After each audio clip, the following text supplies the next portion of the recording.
Hello, this is Matt on the Moon Lambo channel. How many of you out there watched the CNN interview between Julia Chatterley, that's a CNN host, and Alex Holmes, MoneyGram's CEO? There were two parts to it. I don't know if there's more to be released because at the end of the second clip, the second one ran, I think, about 7 minutes. It didn't seem to me that there's a finality to the interview, but there are only two released so far as I can see. But I got to tell you, there's a lot to break down here, and there's a few topics that I'm going to dive into in depth as it pertains to what was covered within this interview. Vast majority, about 100%, extremely bullish. A couple question marks and no negatives. That's how I'd sum this up. So I'm going to talk about that. I've got a number of opinions from the XRP community, tweets to share, as well as a tweet on this from Corey Johnson, former Ripple employee. And then I'm going to wrap up the video with an unrelated piece that I just found fascinating. It's from Cointelegraph titled, CoinFloor CEO Explains Decision to Delist All Crypto But Bitcoin to Cointelegraph. And so wait till I tell you what the reason is. And so I just thought, in light of what I'm about to cover with you as it pertains to MoneyGram, this is just a fun follow-up, because wait till I share with you the reason. But before we go any further, if you would please ever so delicately tap that like button, and if you are a fan of Ripple and XRP, you must be a pretty gosh darn cool person. Go ahead and subscribe to the Moon Lambo channel so that we can be friends. Maybe even best friends. So I want to give a shout out to Poochie here, who tagged me along with some others in the XRP community to the part one of this video interview between Julia Chatterley and Alex Holmes here. Shout out to you, good sir. Also got some tweets from Poochie asking a really good question, and I'm going to kind of run through some of his comments and then share with you my thoughts on it. Let's go ahead and jump into a little bit of, I guess it's fun. It's not that. So here's a piece from you today. It's titled, Ripple's partner MoneyGram doesn't hold any XRP. And it's not that they're necessarily being fudsters. Of course, you read a headline like that, you might think, what, they don't hold any XRP, but they should be holding XRP. Well no, they shouldn't be. And I'm going to explain why. And I never thought that they were holding XRP. I had no reason to believe that they would be holding XRP.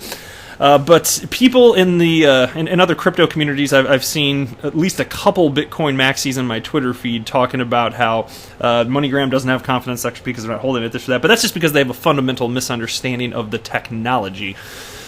And so, not really too surprised there. Let me cover just part of this here, and I'm going to dig in. MoneyGram CEO Alex Holmes reveals that his company instantly sells all XRP it receives due to regulatory issues. CNN International recently aired its interview with MoneyGram CEO Alex Holmes, where he explained why blockchain giant Ripple was the best fit for its struggling company. During the conversation, CNN's Julia Chatterley Holmes also revealed that neither he nor his company owned XRP. Now, as far as Alex Holmes not owning XRP, I really am not willing to read into that. That has nothing to do with the thriving ecosystem built around this. And I got to tell you, Alex Holmes had nothing but glowing remarks for the partnership with Ripple and what it's actually doing for them, and the hopes for the future as the ecosystem is built out. So as far as that goes, look, his personal investments, none of my business anyway, whatever. I mean, it could be, who knows? I mean, you could sit there and speculate. Maybe he sees that it's just a completely not completely, but a largely irrational market out here where cryptos are not really being measured on their individual merits. So let me share with you a few quotes on this and explain this. And then I've got some really cool stuff that Alex Holmes said that I got to share with you, and I want to share my opinion with you. It's on an array of things as well.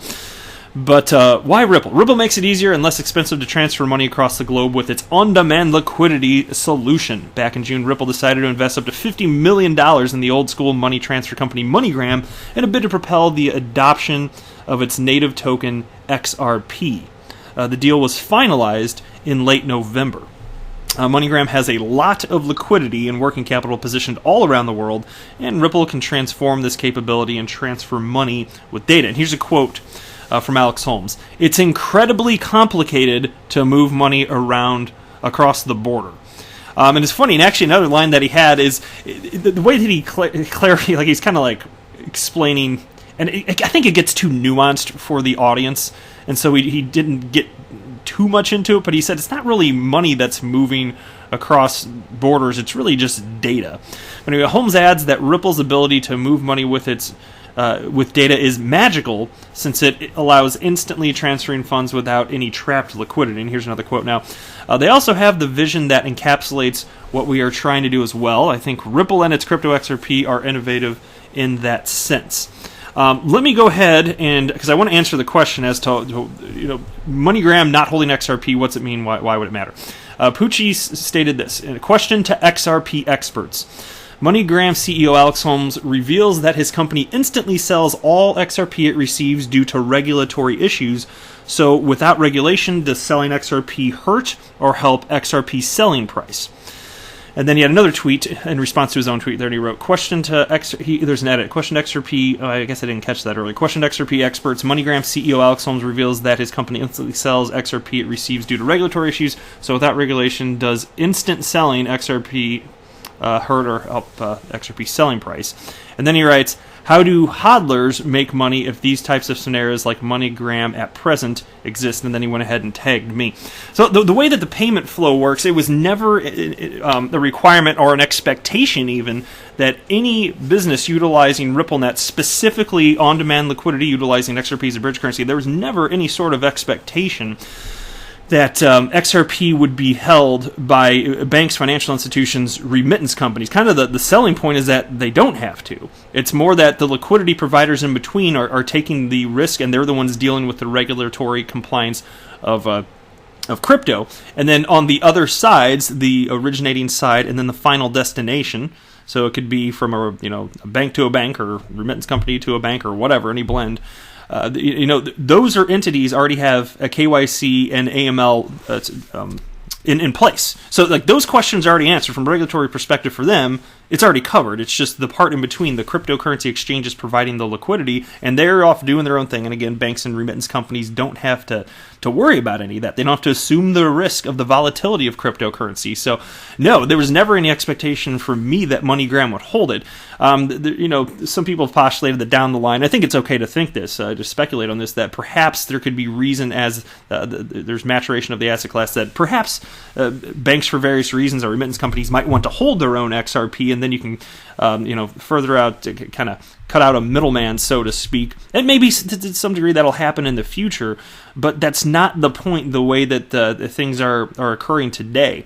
And so as far as how this affects price, well, this is exactly how the whole ecosystem works. And this, answering that, it gets too far outside the scope of this video. I have talked about it on this channel.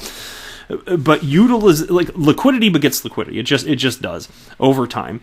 And so as there's continued adoption, you're going to see more of that, most certainly. One of the coolest things that Alex Holmes talked about, and I had not heard this, but he says that they're currently operating in 5 corridors with Ripple. Like, why isn't that making headlines? There's 5 corridors already operational? Like, that wasn't even announced anywhere that I've ever heard. 5 corridors. I should have mentioned that at the outset of the video. I'm thinking about it. That's actually a really big thing. So he cited that. 5 corridors, didn't cite exactly what they are. We know about Mexico, of course.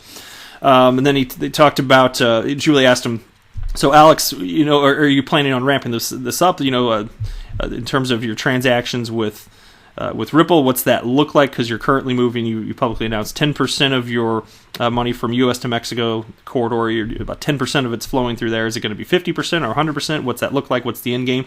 And he says, yeah, well, look, and he was basically, I'm going to have to paraphrase, but he said, yeah, you have to, the infrastructure has to be built out there, because there has to be a buyer and a seller on both ends, for that level of liquidity. And so what he was saying is that he's really looking forward to the continued adoption. He cited in a 5 to 10 year time window. That's what he's looking at. So despite the price action today, I know it's low, and I'm going to make a video about that too, because we got to talk about that, but not in this video. But despite that, it's going to be here in 5 and 10 years, and it's not going to be at this price level, And so liquidity is going to increase. More partners come on board, which adds more value to the network, and that's absolutely what he cited. He was asked about Western Union, are they going to come on board? What exactly would that look like? And he said that he expects all sorts of other entities to come on board. He didn't want to speculate specifically about Western Union, but he said absolutely, and that would add value to the network as a whole and increase liquidity. And of course, more corridors will be opening up. But again, there has to be somebody willing to buy and sell in between for the magic to be able to take place. And so all of that's coming here. And then he also cited that to date, they've now transferred over $100 million utilizing on-demand liquidity. That was the number that he cited. I had not heard that specifically anywhere, not that I can recall anyway. And so he said that they absolutely couldn't be more excited to see where this is all going. And so to me, it was bullish. There was endless bullish statements. There are a couple question marks as far as MoneyGram. Because here's the thing. So let me address this also. He did say that any XRP that we receive, we end up selling. That caught my attention right away as well, because the way that the payment flow works is, there's an originating destination. You can be a remittance company in the United States that buys, and so you buy XRP on Bittrex in the United States. That flows through to Bitso in Mexico, and then that gets converted into Mexican pesos and then goes to through the local rails there to the remittance company right there. And so nowhere in there does the remittance company itself have to hold XRP. So if for some reason they're receiving XRP, it's for a reason that was not explained in this interview, and I would like to know what that is. But there's absolutely no indication that MoneyGram is taking the role of liquidity provider. Most certainly not. There's no indication of that whatsoever. So, admittedly, that is still a question mark. We don't know why that XRP was being held at all and of course they don't want it on their books, so they instantly go, shoo, get away. And that's fine, because that goes back to the issue of regulatory clarity, but that's part of the beauty of what this all is. And so maybe we'll find that out one day, but I don't know who is sending them XRP and why. There is no information on that, period. If it comes out, though, or if I'm actually missing something, please let me know, because I'm legitimately curious, but I just haven't seen anything. So I hope that answers your questions, Poochie, if you're watching here. Again, we don't know the answer to that, and as far as hurting the price of XRP, this is how it's designed to work. And then as speculators like you and me see that there's actual adoption, it increases confidence for the long haul that, obviously, forget today, I get that XRP is following the price action of Bitcoin, but in the long haul, the big picture is that if a cryptocurrency is being used and people know that, people will be willing to park their money there, and it can also be used as a store of value. And that's just one of the reasons. But there are additional reasons that I don't want to get into because it's outside the scope of the video. But suffice it to say, no, the way that MoneyGram is conducting their business, utilizing on-demand liquidity, absolutely is not hurting the price of XRP. This is how it's designed to work. All right, next here's a tweet from XRP psychologist Dr. Chris that I came across. And he wrote, more XRP volume in the MoneyGram on-demand liquidity corridors is coming. RippleNet partnerships are expanding, possibly Western Union going live with on-demand liquidity in the future. RippleNet will likely replace SWIFT because of the demand and need for instant cross-border payments in our world. And Alex Holmes was asked about that too, and he didn't say that it's literally going to replace SWIFT, but he says, I think he was kind of trying to not stir the pot too much, but he said something along the lines of, yeah, I think that there will be, Ripple's going after an increased market share of what SWIFT is doing. It's something to that effect. And I go, oh yeah, they are. They absolutely are. And that ain't stopping. Here's a tweet from Corey Johnson, former Ripple employee, who retweeted the video clip from Julia Chatterley, the second one, and he wrote this. I think MoneyGram is not alone in getting what Ripple, powered by XRP, can do. They've just got the guts to talk about it more openly. Yes, well put, Corey. I had to share that. And lastly, I'm going to be brief with this one. I just found it fascinating. But CoinFloor CEO explains decision to delist all crypto but Bitcoin to Cointelegraph. London-based cryptocurrency exchange CoinFloor will delist all cryptocurrencies but Bitcoin to focus on Bitcoin-only services in January. The UK's oldest crypto exchange will delist all cryptos, including the second biggest altcoin Ether and Bitcoin Cash, in conjunction with the 11th anniversary of Bitcoin's launch on January 3rd, 2020. And so check this out. Bitcoin, here's the subheading. This kind of answers the question as to why. Bitcoin is the only cryptocurrency that is proven so far, CoinFloor CEO says. And I saw that and I was like, it's like, have you not educated yourself? And I just thought, given that I just ran through XRP legitimately being used in the real world, in commercial production, I just thought it was a perfect thing to follow up with here. And so, here you go. Obi Nwosu, CEO and founder of CoinFloor, said that CoinFloor's move comes in line with the company's vision to focus on cryptocurrencies that are proven so far. Okay. In an interview with Cointelegraph, talk about missing the mark of your own mission. In an interview with Cointelegraph on December 17th, Nwosu argued that Bitcoin is the only game in town because the major cryptocurrency is doing great with its mission to provide a new form of store of value or digital gold. Oh my god, I can't help but laugh when I'm reading that. Like, how do I even take that seriously? You can tell me what you think below. That's it for this video. I am not a financial advisor. Do not buy or sell anything because of anything that I say or write. That would be a very, very, very bad idea. Until next time, to the moon, Lambo!